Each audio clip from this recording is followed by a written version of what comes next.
Happy Sunday and welcome into this week's edition of the Walkthrough. I am your host, Intern Macheca.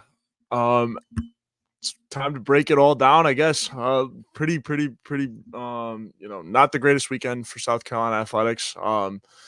Baseball gets swept for the second weekend in a row, and then softball has their, I believe, NCAA tournament hopes. Their NCAA tournament hopes eliminated in the second regional loss to Duke. Rough weekend for South Carolina athletics. We'll talk about everything. Also talk baseball. Like, where do you go from there? And then also a recruiting roundup as well. John Edward checking in. Kingston gotta go. Jeremy also checking in. Hey, Intern Joe, what's going on, Jeremy? How we doing? We'll talk about the Kingston thing. I'm interested to see how people think. Obviously, after this weekend, it's not going to be great, but we can dive into it. Baseball. On Friday you lose 3-9. Or on Thursday, excuse me. Not the best weekend at Tennessee. Garrett Gainey starts to give up his runs. You start to fight back a little bit, and then the bullpen gets a little shaky. Ethan Petrie was good. Cole Messina was great all weekend, right? And I think that was kind of what we expected, but this pitching staff has not been great. It hasn't been great at all. And I think that's been the biggest issue with this squad recently, right? I mean, the starters can't get anything done. Ty Good, ended up with 6 earned runs after 4 innings of work. Tyler Pitzer comes in, kind of cleans it up a little bit, but still giving up 3 runs as well. This Tennessee offense was one of the best in the SEC, right? We knew this going in.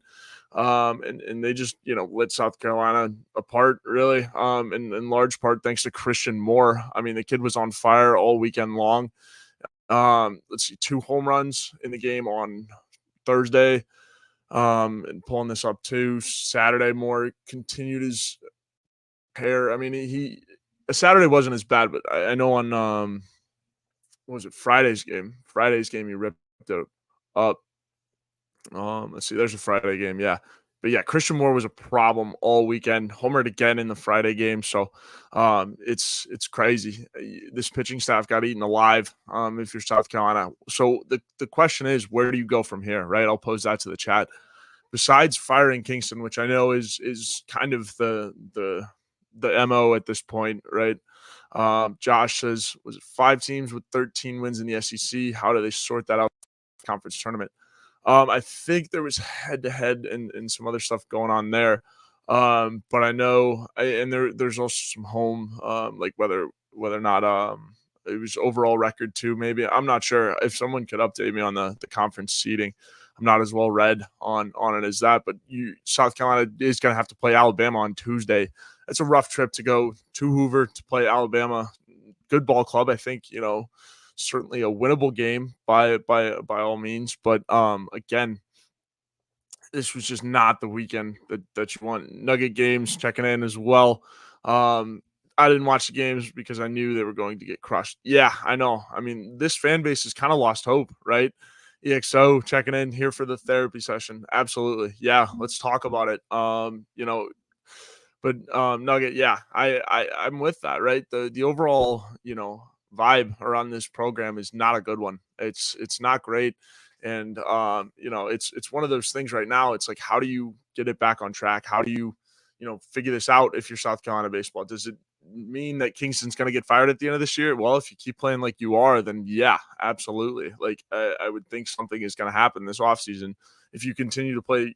I mean, you're on a 6-game losing streak, and yes, you had to play Tennessee, and yes, you had to play Georgia. But I mean, you got to take at least one game in each of those series to get right. So I'm interested to hear how you guys think too. The overall vibe of this program, right? Because again, South Carolina formerly a powerhouse, and again, this is just another year that turns up kind of short. Now it's not over by all means. It's not over.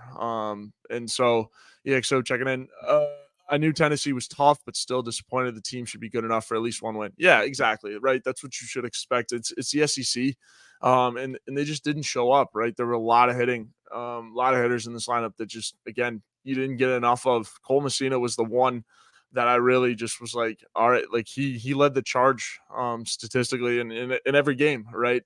And then just the rest of your bats didn't show up, minus the Petrie home run. I mean, Petrie looked decent all weekend, but again, it's just one of those things. Messina, yeah, like going back looking through these runs, Reeves again, kind of a good spot there. Lee Croy, but again, you just not great from top to bottom in this lineup. And again, it's certainly not over.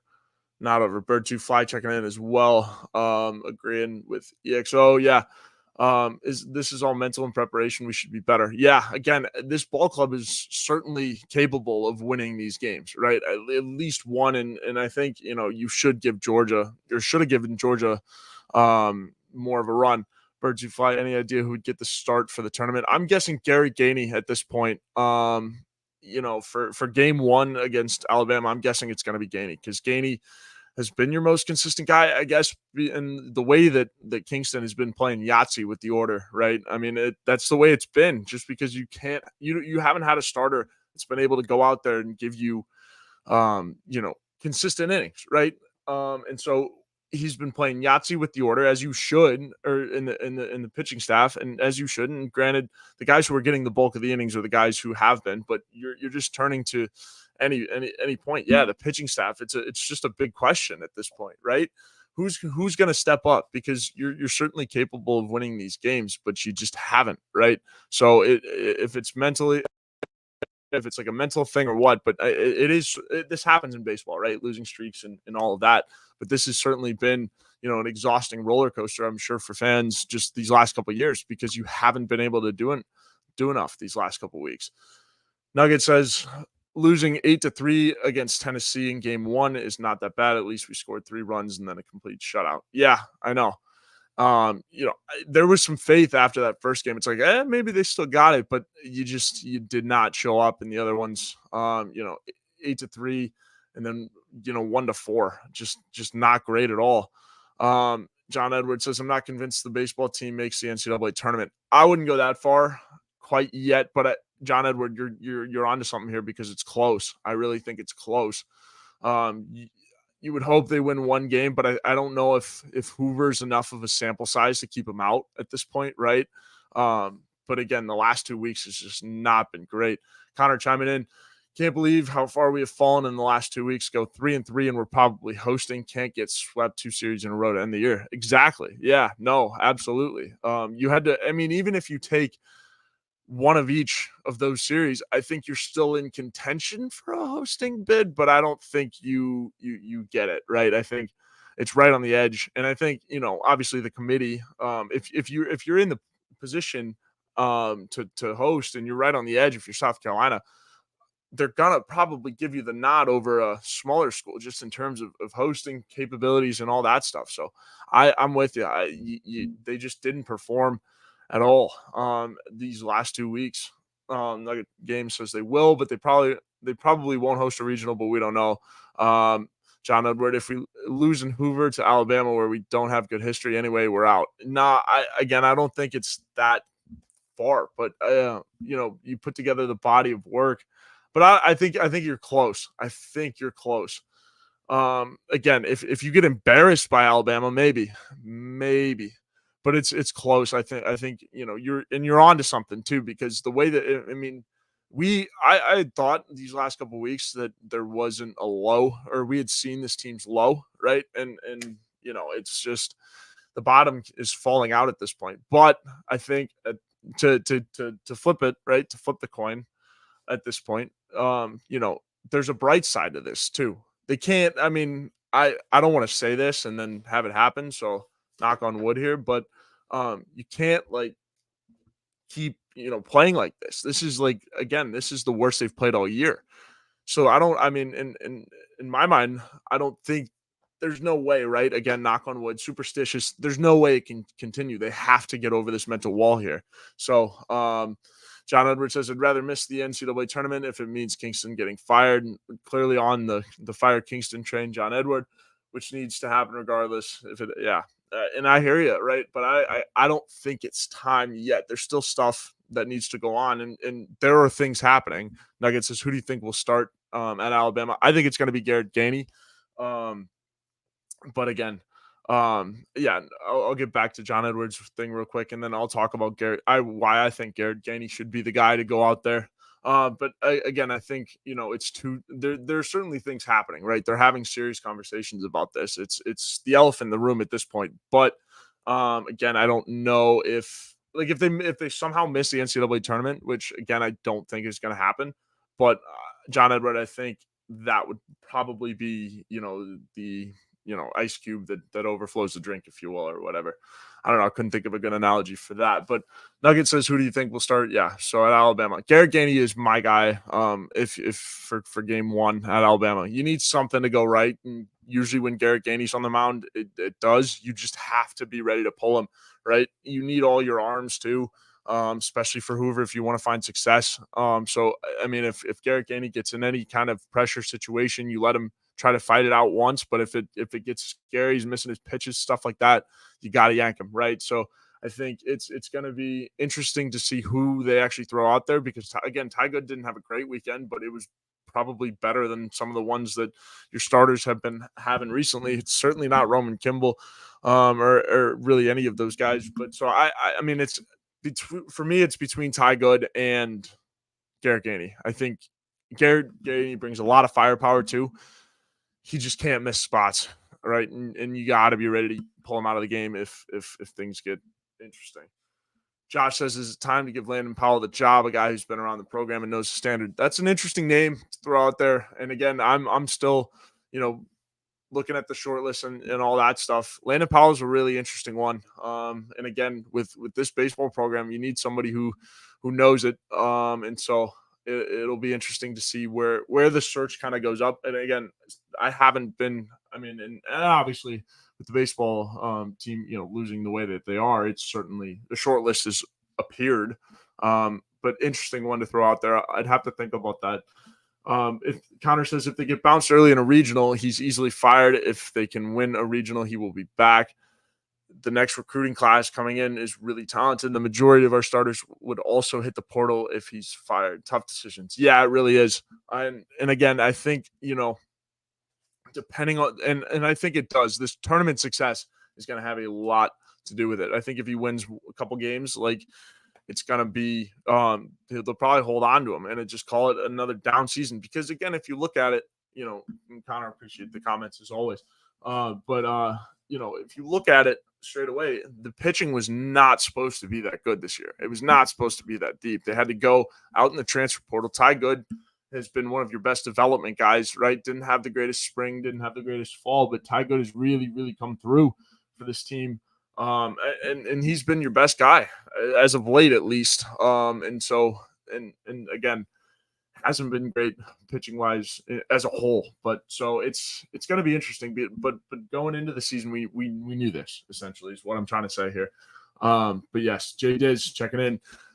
Pitching has been so mishandled. It's criminal. When do you think we can't be that stupid? The coaches just go hold my beer. Wouldn't be shocked if they threw Roman out there to start. Yeah, some of the pitching decisions haven't been great.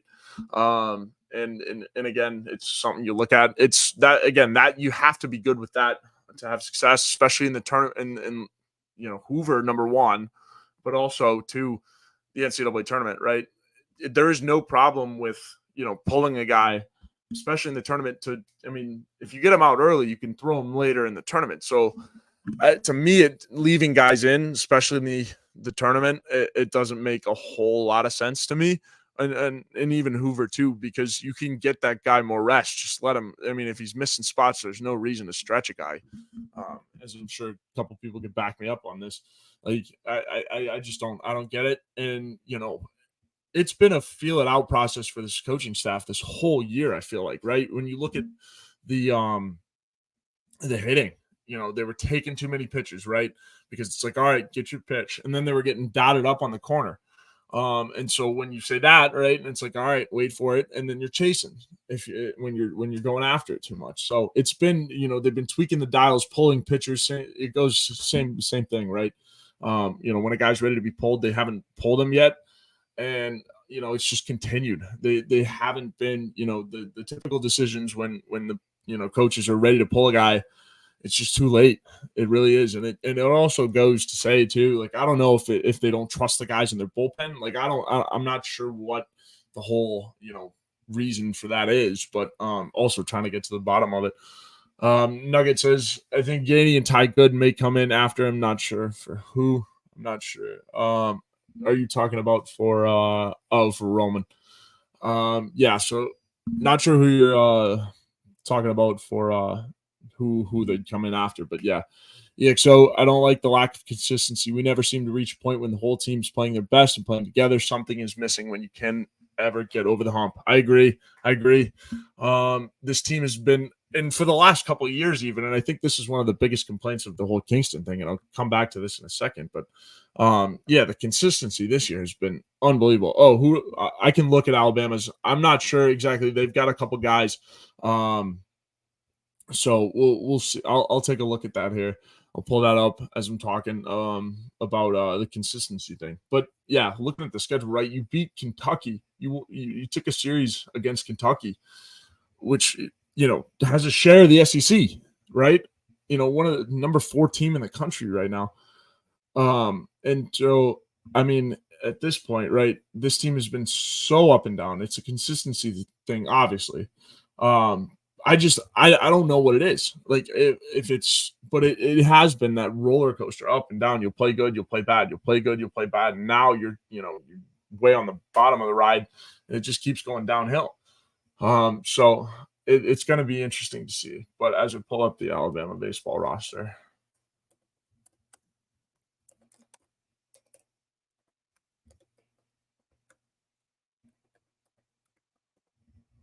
so let's see. Bird Two Fly says Nugget. I think you meant Gainey gets the start. Good. Oh yeah.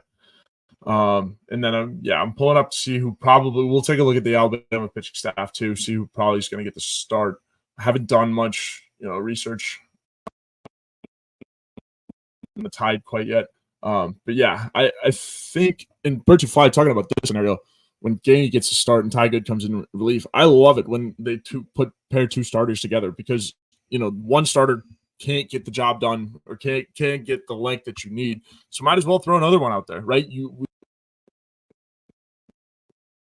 talking all year that there's been like 5 or 6 starters on this team. Oh, Bird's got it. Yeah, heck yeah. So yeah, I would love that.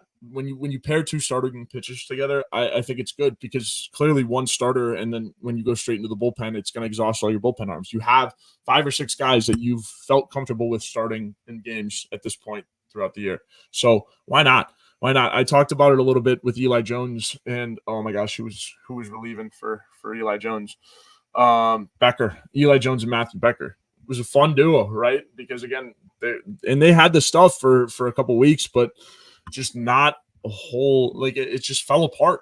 And it's crazy. I understand why everyone's so frustrated because again, this season it went from okay, up and down and up and down, should be really good, here we go. Okay, you lose a couple games, and then you just come to a screeching halt at the end, lose 6 of your last 6. Not great. 6 of your last and then I mean, how many of your last 10 even? So yeah, let's see. 3. Yeah, so you beat Winthrop, obviously. So yeah, you lose 7 of your last 10. It's crazy. I mean, that's a screeching halt. It's not great. So I understand the frustration. Absolutely. We also need to prepare for Jay Diz, real quick. We need to get an early lead, and we better go Johnny Holstaff pitching the rest of the game, not let the starter in big trouble before we pull him. Yeah, absolutely. Especially in tournament play, you want those arms as fresh as possible. And now, granted, when you go Johnny Holstaff, you just got to shorten the workload a little bit. And I think that's the way South Carolina's had to do it. I just don't think Kingston and staff have been ready to pull the trigger, or guys just haven't been ready to go. Like it's one of the two, and probably a combination of both. So yeah, no, I agree. Nugget continuing in, we need to prepare for a pitching change. Absolutely. I think a lot of pitching changes. It's just the way that this pitching staff has been going. It's just not good. It's just falling apart for you. And same thing with the offense. But granted, like when the pitching staff is, doing as bad as it is, it's very hard to get offense going when you're losing as much as possible. Bird says the non-conference schedule gave us false hope with the pitching staff IMO. Yeah, I know. I firmly agree. Because, in the non-con for every SEC team, I think is kind of easier, right?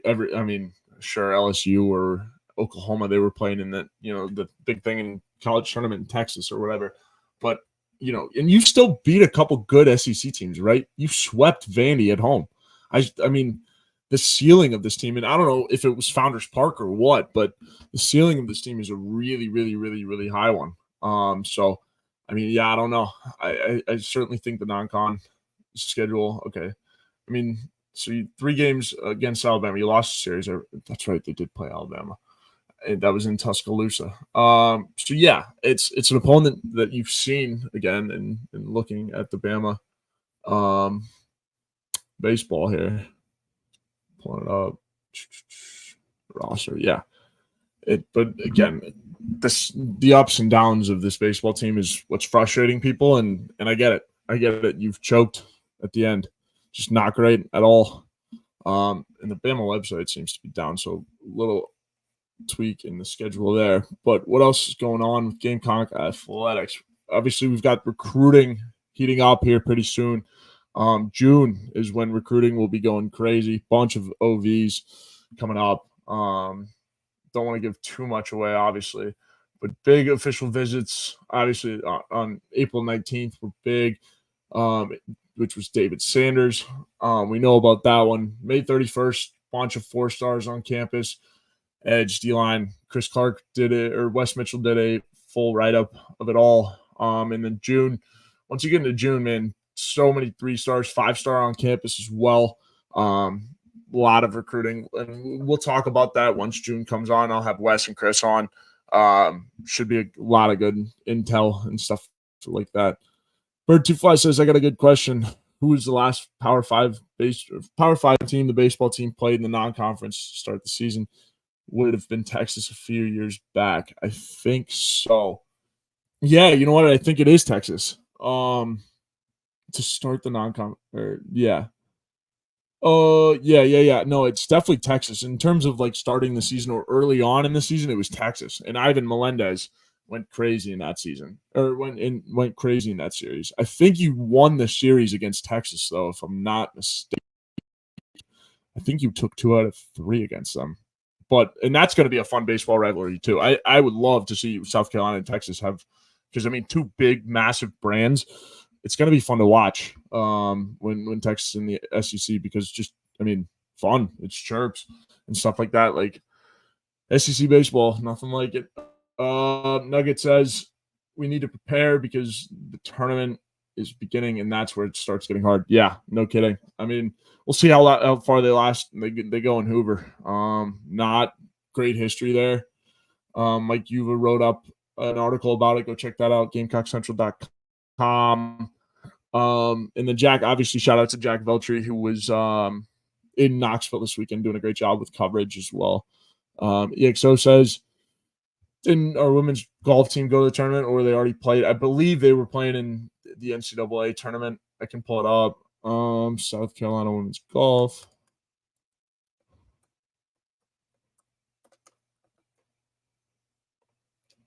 Let's get some positivity on the show about the golf team. Also, shout out to Coach Beamer, always tweeting about the women's golf team as well.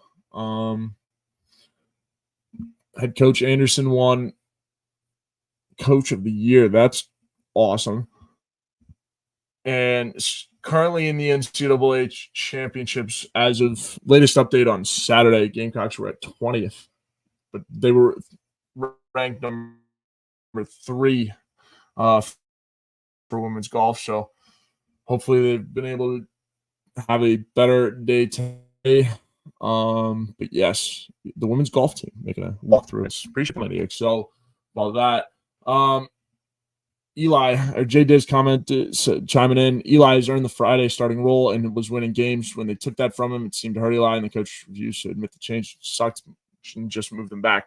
Yeah, I mean, Eli Jones was dealing with a little something too. But I don't know. I think when you moved Jones out of it, I think certainly got into his head, because when you kept losing that game 1, certainly can do something to a guy's mental. But I mean, Eli's a pretty straight, like shooter mentally. I mean, I don't know how much it did do to him, but again, from what we know Eli Jones to be, it was just another thing. But some things they're still working on as things go along in this season with him.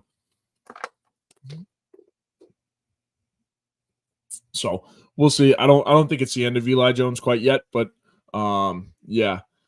EXO, yeah, let's talk about the teams who do something good. Yeah, no, and I'm very bad at keeping up with all of the Gamecock sports and certainly obviously with the offseason and stuff like that. Um, you know, we have some time to give them their shine for sure. Nugget says, is anyone talking about today's softball game against Duke? No, because I mean South Carolina dropped the second game to Duke. And eliminated, and they have been eliminated from the NCAA tournament. Griffin Goodwin, giving you all the coverage from South Carolina softball game today. Griffin, shout out to Griffin as well. You can catch up on. He's got two articles. Oh, Peyton Budd also as well. Two interns covering softball. Shout out to them. But yeah, full coverage on GamecockCentral.com once again. Bird25 says, just seen the final score of the softball game. LOL. Yeah, it's unfortunate. But hey, shout out to the ladies. Shout out to Coach Bev for getting them there, revitalizing a program, right? That seemed to be dead. So shout out to Coach Bev and the women's softball team. I know if you haven't made it to a game and you're watching the show, go. It's awesome. The environment over there gets rowdy for sure. And I've loved the home run mustaches. I wish I had one for the show and for previous shows, but I've loved that. That team has a lot of fun. Pimp on a Blimp says, how about Rashad Amos committed to 3 different schools at his portal year? Yeah. Rashad Amos, former Gamecock running back, he's been committing. I think he went to Colorado or was committed at Colorado and now looking at LSU, maybe. Not sure about his exact track, but saw that and thought it was interesting. And again, transfer portal door seems to be wide open for some guys. EXO in golf and women's basketball, we trust. I thought our soccer teams did good as well this year. Yeah, Tony Annan, the men's soccer coach, he's awesome. I'll try to have him on the show for a little soccer preview. Why not? This summer should be good. He's a lot of fun to talk to. And then yeah, the Smiths, Coach Shelly Smith, over with the women's soccer team. They always do a great job. They're absolutely so good. And so yeah, I agree. Good shout out, EXO. Do we have an update about college football off season? The update. Yeah, I mean, in terms of like recruiting and whatnot, I don't know if you could follow up on this would be good. Pimp on a Blimp says Mississippi State, Colorado, and now Ole Miss. Oh boy. You would think that he's going to end up at Ole Miss, I guess, with that kind of tracked and flipping that much. I don't know. Ole Miss seems to have as many roster spots as they need, so which is crazy. But yeah, I'm going to hit an ad. Yeah, recruits. Yeah, so recruiting, it's going to heat up a lot in June. There's a bunch. Obviously, David Sanders visited a couple weekends ago, big 5-star offensive tackle. We knew about that. But so some big recruits coming on May 31st is when it starts up. I believe it's May 31st. Yeah, May 31st, you have, let's see, 1, 2, 3, 4, 5, 6, 7 4-stars and three stars set to visit. And then on June 7th, let's see, 1, 2, 3, 4, 5, 6, 7. 7 more 4-stars visiting in June. And then you also, so yeah, it's loaded. You've got a lot of guys coming on campus. May 31st, June 7th is supposed to be a big expected visit. And then June 21st, you got a 5-star big linebacker everyone's talking about. So it's going to be a very, very big month of June for South Carolina recruiting. And again, when we get into it, obviously, and there's a recruiting roundup on GamecockCentral.com right now. If you are a subscriber, you can check it out. Wes Mitchell did a great job breaking it all down. But so, yeah, and as we go along with kind of the visits and everything like that, I'll be sure to have all the intel here, and I'll have Wes and Chris on because they're the best, and recruiting certainly heats up as the offseason goes along. But yeah, June is when you should be on the lookout for more of an in-depth recruiting breakdown. EXO says Kiffin collects them like Pokemon, and sounds great. Fingers crossed for recruiting. Yeah, it's going to be big. It's going to be a big summer. There are a lot of guys that these coaches like that are coming on campus. So yeah, how are we with Solomon's brother, the 5-star linebacker? As of now, I believe you're talking about Zayden Walker. 5-star linebacker out of Georgia. This guy's going to be a stud. Yeah.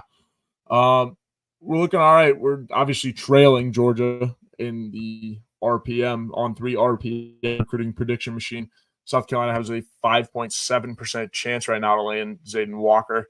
But I mean, he's an on 3 industry, he's a composite 5-star recruit coming in at 96. This kid is a stud, obviously 6'1", 225 out of Ellaville, Georgia. He's going to be a stud. But again, can South Carolina beat out Georgia for this kid? I don't know. It's going to be interesting. I think Jaleel Solomon certainly helps, and as much run as Solomon's going to get, it certainly helps the cause. But we'll see. He visits in June, so I think you gotta have a good weekend there. But fingers crossed. It's going to be interesting. I think it's certainly open still, but we'll see. Zayden Walker. See if I can pull it up here too. Pull up his we'll get when he visits. How does a corner position look like for 2024? There is in the class of 2024, or in terms of just like hypotheticals for who's going to play corner for South Carolina, because we can talk about that too a little bit as I'm pulling up the roster. But the corner position is going to be interesting. J-Day says Rashad Amos' dad. Yeah, right. Exactly. He's bought a lot of different hats. Damn, someone bought a lot. Yeah, it's funny. But again, that's the portal nowadays, man. I'm not. I mean, hey, crapping on Rashad Amos for any of that. So all right. So who's going to play? Yeah, the corner room is going to be interesting, right? I think OD Fortune's the number one. But there's still a spot open for that other side. It's been an open competition throughout the spring. As I pull it up, the roster, and again, just trying to make sure I get everyone's name right and not talking about the wrong guy. But so it's been an open competition for the spring. I would assume OD Fortune's going to be the one, and be the starter. As I'm pulling it up again, Jaleel Solomon was also thrown in the mix, obviously. Nuggets says, what do you think about the Jake McCoy interview a week ago? Are you talking about the one with Jack? If it is, I thought it was great.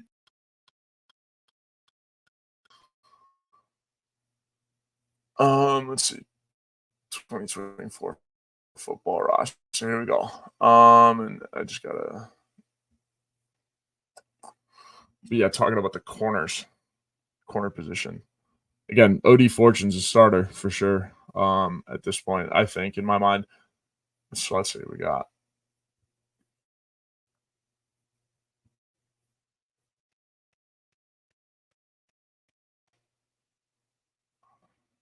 A couple freshmen also in the mix here too. I'm gonna hit an ad real quick as this loads to me. But real quick, our only ad of the day is our good friend over at the Movement Mortgage Network, Clint Hammond. So in need of help with your mortgage, call on our good friend Clint Hammond of the Movement Mortgage Network. He's been in the mortgage industry since 2003, which allows him to help everyone from the first-time home buyer to the complicated and complex jumbo buyer. Whether you're looking to purchase a new home or refinance, nothing is more important than a well-thought-out financial strategy that comes with 5-star customer service. He's even helped out our very own Wes Mitchell and former Gamecock quarterback Perry their mortgages. So give our guy Clint a call on your screen right now. 803-422-6797. 803-422-6797. Change his number on us. Just got to get used to that. But give our guy Clint a call. He's above us on all of our Gamecocks programming. And he's the man. Helped out our very own Wes Mitchell, as I mentioned, and former Gamecock quarterback Perry with the boys. So yeah, it's going to be interesting. I mean, I could see there are a lot of guys that could step up at corner. DQ, I mean, he's a DB. Vakari Swain, redshirt freshman, could make an impact. I could see Gerald Kilgore in there as well. I know he's more of a safety, but it's going to be interesting to see. But yeah, Judge Collier as well. I think it's between Judge Collier, Zabari Sandy as well. Could be another name to watch, but Fakari Swain and Judge Collier are the two guys in terms of cornerback that I'm looking to for that second spot. Obviously, OD Fortune will be on the other side of it, but we'll have to see. Swain is looking good. He might be another lockdown guy. Yeah, and there are a lot of guys in this room that are probably lockdown guys, if I'm being honest with you. Coach Torian Gray's really, really, really, really good at recruiting and just finding dudes that can play, which is sick. EXO, is Nick Harbert free now for football? I assume track might be done now. Yeah, he's wrapping up track. I'm not sure about. I haven't been following as much with his qualification, but I think it's close to wrapped up because from what I heard, like the Olympics is out of the question at this point. But it'll be interesting to see. Obviously, I think it'll be done this summer. He'll be there for summer camp, and right now what the team is doing when they get back to campus. I'm not sure if they're back on campus yet, but when they're back on campus, they're just doing workouts and stuff. And obviously, he needs some to lift and kind of get back in that shape. But we shall see. So yeah, that'll be interesting. But yeah, Harbor should be back for summer camp. Pimp on a blimp. How does Wilson go to OSU but couldn't sniff us on the field? Yeah, I don't know. That was a head scratcher too. But we'll see. Batman gummies. So overall, you think corner will be improved? Yeah. Oh yeah. I think it'll be improved. Marcellus Dial was good. And now a lot of times, I mean, corner, it's just one of those things. But I think OD Fortune's a lockdown guy. But we'll see. They've got a couple dogs that are fighting it out. So I think overall, as a position, you'll see some improvement. But we'll just have to see. Nugget heading out, as am I, actually, about to wrap up the show. Appreciate everyone tuning in, but Nugget, appreciate you as well. And everyone who tuned in to tonight's edition of the walkthrough. Again, not a lot to talk about, but glad everyone was able to get some frustrations about the Kingston thing. And we talked baseball, we talked some recruiting, as well as some hypotheticals for this upcoming football season. So appreciate everyone tuning in tonight. Was a pretty big show as always. Appreciate you guys. I should be having some merch here soon. I know I've been talking about that for a while, but there's some things in the works for certain. So appreciate everyone tuning in and appreciate have a good Sunday.